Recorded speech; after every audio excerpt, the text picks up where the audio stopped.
மகாபிரபு நீங்க எங்கேயும் வந்துட்டீங்களா?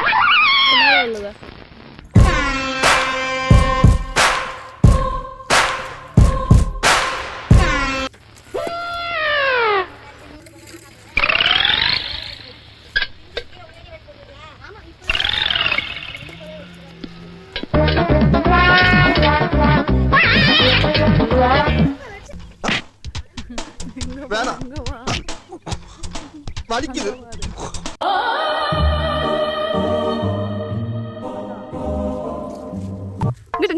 அதேதான் அதேதான்.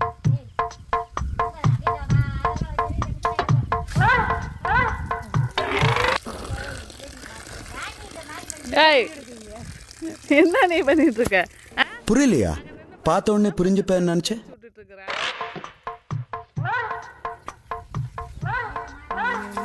கைப்புள்ள அருவலோட கிளம்பிட்டானே. இன்னைக்கு எத்தனை தலை ஊர்ல போதோ தெரியலையே.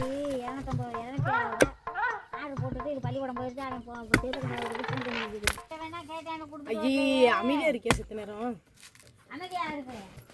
Very good. அப்படித்தான் இருக்கணும். கோவப்படாதீங்க சார். என்கிட்ட எல்லாம் கோவப்படுறதுனால 10 பைசாவுக்கு பிரயோஜனம் இல்ல. என்கிட்ட எல்லாம் கொஞ்சம் கூலிங்கா நடந்துக்கங்க. அதான் உங்களை மாதிரி ஆளுங்களுக்கு டீசன்ட். வேணாம் வலிக்குது. அழுதுருவேன். இளநீ கடை போட்டாலும் நீ பொழைச்சுக்குவ. குடி. உண்டை கட்டி வாங்கி தின்னாலும் அதை பகிரங்கமா வாங்கி தின்ன பரம்பரை எங்க பரம்பரை. மரவள்ளி கிழங்க திருடி தின்னுட்டு ஊரை விட்டு ஓடி வந்த பரம்பரை தானே உங்க பரம்பரை. நிரூபிச்சுட்டே. பெரிய சோழர் பரம்பரை. இவர் ராஜராஜ சோழன், அவர் ராஜேந்திர சோழன். தஞ்சாவூருக்கே இவங்க 2 பேரும் தான் வாரிசு.